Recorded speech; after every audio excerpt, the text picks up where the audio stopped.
El contenido proporcionado en este podcast tiene fines informativos y educativos únicamente. Cap Medical presenta.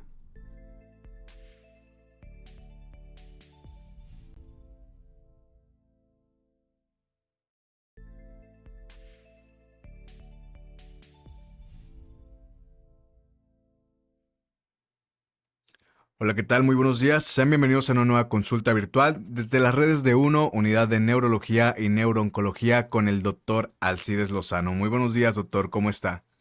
Hola, ¿qué tal a todos? Buenos días. Nuevamente bienvenidos a una nueva cápsula informativa de UNO, en donde el día de hoy hablaremos de un tema muy interesante que espero que les agrade, que es sobre una enfermedad muy frecuente en Latinoamérica y también en diversas regiones del mundo. E interesante, doc, desde el nombre, neurocistercercosis, si lo mencioné bien, un poquito ahí como trabalenguas. Va a estar apareciendo de igual manera el nombre del tema en la publicación. Eh, para que podamos adentrarnos un poquito más acerca de esta enfermedad, doc, ¿qué complicaciones o qué nos pudiera dar un poquito de contexto acerca de este padecimiento? Bueno, la neurocisticercosis es una enfermedad producida por el mintus, o sea, de hecho es la enfermedad más frecuente producida por el mintus y para que la gente nos entienda, estos son parásitos que son a final de cuentas gusanos, no son como los gusanos que normalmente nosotros vemos en la Tierra, sino estos microorganismos a final de cuentas que provocan ese tipo de enfermedades parasitarias y a nivel mundial la neurocisticercosis provoca, es la enfermedad por el mintos más frecuente. ¿En qué tipo de población se da este padecimiento, doc? Bueno, esta es una enfermedad que se presenta con mucha frecuencia en países de tercer mundo, países en desarrollo, lo que es prácticamente Latinoamérica, algunos países de Asia, incluido India, por ejemplo. Y es una enfermedad que se puede presentar en cualquier persona, aunque tiende a presentarse mucho más frecuente en las poblaciones jóvenes, pero puede iniciar sus síntomas o puede adquirirse desde la infancia. No hay un predominio en cuanto al género. Esto puede ocurrir igual tanto en hombres o como en mujeres. No hay una prevalencia como tal que se favorezca a uno sobre el otro. Pero sí sabemos que es una enfermedad muy frecuente en países del tercer mundo y esto tiene que ver muchas veces con los hábitos higiénicos que existen en estas regiones y también otro factor que influye mucho para el desarrollo de esta y el contagio de esta enfermedad, pues también tiene que ver con ciertas características migratorias de estos países principalmente. Doc, antes de adentrarnos a los síntomas clínicos que pudiese presentar un paciente al desarrollar neurocisticercosis, me gustaría que nos pusiera un poquito en contexto de cómo es que funciona una vez que, pues, evidentemente un paciente desarrolla la enfermedad, cuál es la acción que desencadena este padecimiento dentro de nuestro organismo, cómo funciona esta enfermedad a nivel, pues, cerebral, celular. Sí, bueno, para entender un poquito más esta enfermedad debemos de conocer un poco más sobre el ciclo biológico de este parásito. En este parásito va a depender de la presencia de dos huéspedes. Uno es el definitivo, que en este caso el huésped definitivo, donde se refiere huésped definitivo a este huésped el cual el parásito cumple de manera completa su ciclo biológico. Y hay un huésped parcial, que en este caso son dos también, que es el cerdo y el humano, ¿de acuerdo? Entonces, dependiendo del huésped, es también la manera en cómo se va a presentar la enfermedad. De manera rápida, una manera muy sencilla es cuando el hombre adquiere, el ser humano, se contagia a través, sobre todo, de ingesta de alimentos, por en este caso, que es la carne de puerco mal cocida, la cual tiene los cisticercos. Estos cisticercos, al momento de llegar a la pared del intestino, maduran y se forma ahora a final de cuentas la última etapa de este parásito, que es la tenia solio, la cual es un gusano, por así decirlo, que se adhiere a las paredes del intestino y que va a liberar huevecillos. Estos huevecillos, al ser expulsados a través de la materia fecal, pueden ser consumidos por otros seres, en este caso el cerdo, y es lo que va a provocar que se repita nuevamente el ciclo de contagio. En este caso, cuando el hombre adquiere los huevecillos, el ser humano a través de alimento o de alimentos mal lavados o un ciclo de, fecal oral, estos huevecillos atraviesan otra vez el intestino a la barrera, a la circulación y se pueden alojar en diferentes tejidos, principalmente a nivel cerebral, pero también pueden alojarse en otros tejidos como es a nivel intraocular, el músculo y también en el hígado. Cuando uno de estos parásitos se aloja dentro del sistema nervioso es cuando ya nos va a provocar las manifestaciones de la enfermedad. Un dato muy importante es que a pesar de que es una enfermedad, es la enfermedad provocada por el mintos más frecuente a nivel mundial, no todos los pacientes van a llegar a presentar síntomas. Se considera que existen alrededor del mundo 75 millones de personas que la padecen, pero alrededor de 400.000, 500.000 personas solamente llegan a presentar alguna manifestación debido a esta infección por parásitos. Por ejemplo, una vez que se impregnan, como se menciona, este padecimiento a través de las vías que estaba mencionando anteriormente, que en su mayoría es por alimentos pues mal cocinados y sobre todo pues una mala higiene por parte de la población. Una vez que empieza a desarrollarse internamente pues este tipo de agentes externos, ¿qué síntomas podemos empezar a presentar? ¿Algún tipo de cansancio, fatiga o cómo es que avanza la progresión de este padecimiento? Bueno, ya cuando hablamos de neurocisticercosis como tal, es decir, cuando la presencia de estos parásitos, estos cisticercos se alojan en alguna parte del sistema nervioso, que en este caso la gran mayoría va a ser a nivel cerebral, es cuando se puede llegar a presentar algún tipo de síntomas en los pacientes. Obviamente que va a depender mucho la presencia de síntomas, primero, de cuántos parásitos o cuántos cisticercos se desarrollen dentro del cerebro principalmente. Puede ser desde uno solo hasta varios. También va a depender mucho de la localización de este parásito. Lo más frecuente es que se localice dentro de lo que es el parénquima o lo que es el tejido cerebral, pero también se puede localizar en otras regiones y obviamente también depende también de otras, de qué parte del tejido cerebral donde está localizado. Lo más frecuente es que se localice en la superficie o en la corteza cerebral o en los ganglios de la base, que así se le llaman. Esto es debido a la irrigación o al sistema circulatorio de nuestro cerebro, en donde predomina esta localización. Sin embargo, también se puede localizar dentro de los ventrículos, ¿sí? Estas cavidades que tenemos dentro de nuestro cerebro, llenas de líquido cefalorraquídeo, ahí también puede alojarse un cisticerco o varios, o en la parte del espacio subaracnoideo. Y entonces, dependiendo de la localización, de dónde esté alojado el cisticerco y cuántos sean, también la probabilidad o los síntomas que va a presentar el paciente. Sin lugar a dudas, el síntoma más frecuente que van a llegar a presentar los pacientes es epilepsia, que en este caso las crisis pueden ser ya sea focales o generalizadas. Entre más parásitos sean, mayor probabilidad de presentar síntomas e incluso también otro de los síntomas que también con frecuencia llegan a presentar los pacientes es dolor de cabeza.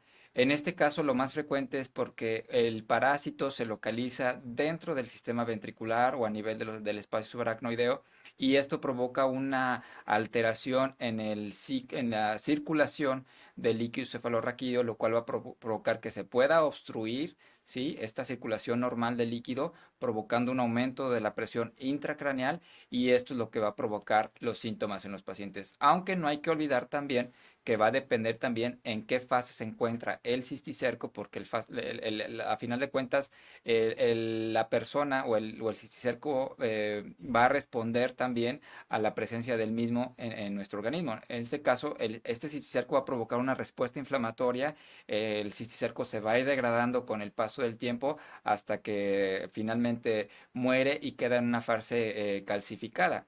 Ya cuando está en la fase calcificada, ya es un cisticerco muerto, por así decirlo, el cual ya no va a seguir reproduciéndose. Por ejemplo, aquí estamos hablando de un tema ya de la afectación que tiene el cuerpo cuando se introduce o se empieza a desarrollar ese tipo de parásitos. Si bien con todos los síntomas que acaba de mencionar que puede presentar un paciente, se puede confundir con alguna esclerosis o alguna enfermedad neurodegenerativa, aquí el punto o el principal factor que causa este padecimiento pues es meramente un parásito. ¿cómo es que se puede diferenciar un diagnóstico y sobre todo, más que nada, para tratar de atender al paciente lo más pronto posible del problema que está padeciendo y no confundirse con otra enfermedad? Aquí pues involucramos mucho el contexto clínico de, por ejemplo, también es muy importante a final de cuentas en dónde estamos ubicados, la zona geográfica. Si hablamos de Latinoamérica es una enfermedad muy frecuente, pero en otros países no es una enfermedad tan frecuente como aquí. Pero hay que tomar en cuenta si esta persona realizó algún viaje días previos o semanas antes de que empezara con el desarrollo de algún síntoma sugestivo que pudiera orientarnos a este tipo de enfermedad. Indudablemente vamos a requerir aquí un abordaje neurológico muy completo y además el uso de estudios de imagen que nos van a ayudar a confirmar el diagnóstico. En muchos casos, simplemente con el hecho de realizar un estudio de imagen, que en este caso puede ser la resonancia o una tomografía, si tenemos una imagen característica de este tipo de enfermedad, y el hecho de que se haya realizado el diagnóstico, que sea una persona que vive en Latinoamérica o en un país donde hay una muy alta prevalencia de esta enfermedad, pues ya con eso es más que suficiente para hacer el diagnóstico. Pero también no hay que olvidar que hay otras enfermedades que también pueden desarrollar lesiones similares en los estudios de imagen y que tenemos que a veces confirmar el diagnóstico con otras pruebas. No hay que olvidar también que hay otras enfermedades que también son muy frecuentes en estas regiones y que también pueden provocar lesiones muy similares, como a veces también lo es la tuberculosis. La tuberculosis es una enfermedad que también puede provocar manifestaciones a nivel del sistema nervioso central u otras enfermedades también infecciosas que también pueden presentar este tipo de lesiones. Sin embargo, si el estudio de imagen muestra a nivel cerebral la presencia de este parásito, que nosotros lo que vemos es una lesión en anillo que puede reforzar con medio de contraste, a lo mejor con un poco de inflamación, por ejemplo, lesiones que son de un tamaño aproximado de 1 centímetro, y algo muy característico es que cuando nosotros vemos en el estudio de imagen la presencia del Escolex, que es una parte de este parásito que está dentro de esta lesión quística, prácticamente ya con eso estamos haciendo el diagnóstico y ya se le debe de iniciar el tratamiento a la persona. En casos de dudas, sí se pueden utilizar algún otro tipo de pruebas de laboratorio para tratar de determinar si efectivamente pudiera ser la neurocisticercosis, pero también influye mucho las características clínicas que tiene el paciente. Ahora viendo, visualizando, digamos que un paciente se diagnostica a tiempo, ¿no? Y está presentando manifestaciones, pues, no tan agresivas. ¿Cuál es el siguiente paso para tratar al paciente? Porque si bien lo menciono ahorita, depende mucho de la etapa clínica en donde se esté, en donde se encuentre el paciente, o más bien donde se diagnostique, es como ustedes van a abordar la aplicación de tratamiento. Pero en un paciente que se pueda dar un diagnóstico preciso en un tiempo, pues, ya establecido, ¿cuál es el siguiente paso para, pues, tratar de curar o buscar una solución a esa situación? Ok, aquí lo importante también es, bueno, primero ver dónde está este parásito alojado, que a veces puede ser uno solo a nivel cerebral. No hay que olvidar también que aunque lo más frecuente es que se localice a nivel cerebral, puede haber otras localizaciones dentro del sistema nervioso en donde también se pueden alojar los parásitos, incluido la médula espinal. Debemos de primero asegurarnos de que también no haya un parásito a nivel ocular. ¿Por qué? Porque si se inicia el tratamiento y hay un parásito alojado dentro del ojo, al momento de iniciar el tratamiento puede provocar un desprendimiento de retina y eso puede provocar ceguera en el paciente. Entonces, un análisis de ocular es bien importante en estos pacientes. Si está localizado el parásito dentro del tejido cerebral y es un parásito que todavía está viable, o sea, que todavía está provocando inflamación, donde el parásito todavía está vivo, se utiliza tratamiento médico, farmacológico para eliminar al parásito, además del uso de esteroides para limitar la inflamación que puede provocar por el inicio de tratamiento.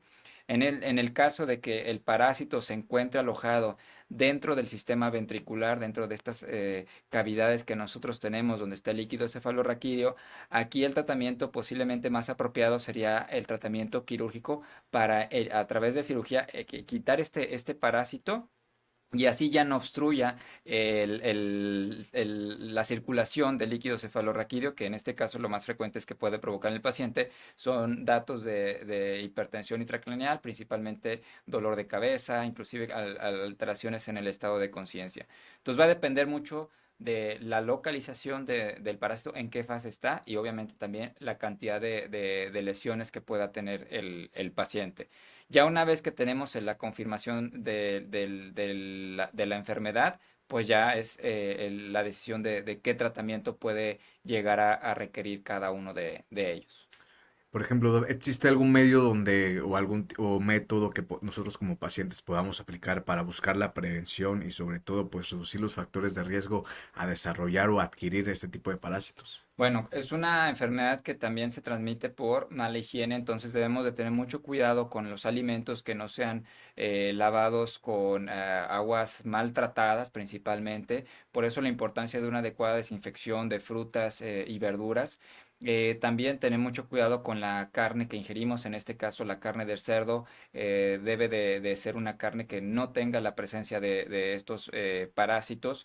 Obviamente pues, se requiere una adecuada vigilancia en cuanto al consumo de este tipo de alimentos principalmente y creo que es lo más frecuente.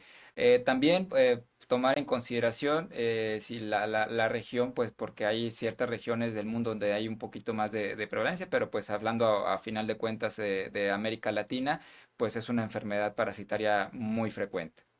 Doc, estamos a punto de llegar a, pues, al final de esta consulta virtual, donde pues verdaderamente nos damos cuenta que lo que ingerimos y los factores externos, como inclusive alimentos que podemos familiarizar mucho con el consumo del día a día, pueden provocar este tipo de alteraciones a nivel del sistema nervioso cerebral. ¿Qué nos pudiera recomendar para pues para reducir estos factores de riesgo y pues sobre todo si es que ya hay pacientes que están manifestando alguno de los síntomas que se acaban de mencionar en la consulta, pues sobre todo qué es lo que necesitan ellos para ir a una consulta y sobre todo aportarle al médico para que el médico eventualmente les dé un diagnóstico preciso.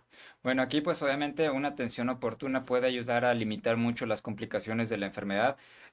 No se considera que sea una enfermedad con alta mortalidad.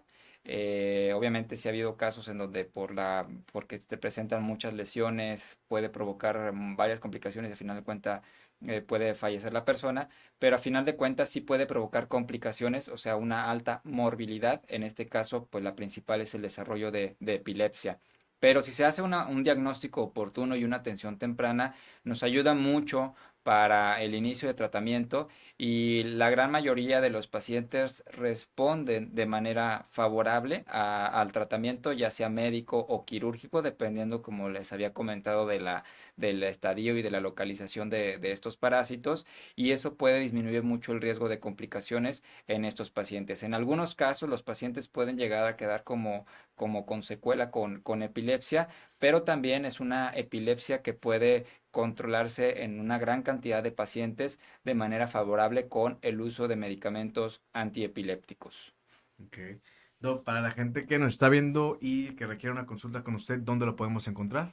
Claro que sí, nos encontramos aquí en Calzada del Valle, en San Pedro Garza, en Nuevo León, y también nos encontramos en la ciudad de Saltillo, en el Centro Hospitalario La Concepción.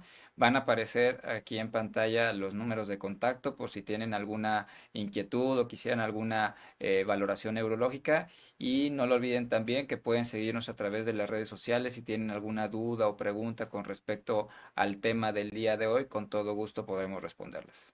Excelente, Doc. Muchas gracias por habernos prestado parte de su tiempo y sobre todo por brindarnos información que es beneficiosa para todos nosotros. Al fin y al cabo es para la salud médica de cada uno de nosotros. Y para la gente que está viendo, compartan este contenido. Es completamente gratis. Suscríbanse a todas las redes del Dr. Alcides. Van a estar apareciendo ahí en pantalla. Y recuerden que este programa es en colaboración con Cap Medical, su clínica de corta estancia especializada en terapias de infusión vía intravenosa, donde tratamos pacientes oncológicos, hematológicos, reumatológicos y sobre todo neurológicos, aplicando medicamentos y sobre todo procurando tu salud. Mi nombre es Ángel Prado y les deseo un bonito día. Hasta luego. Gracias, producción.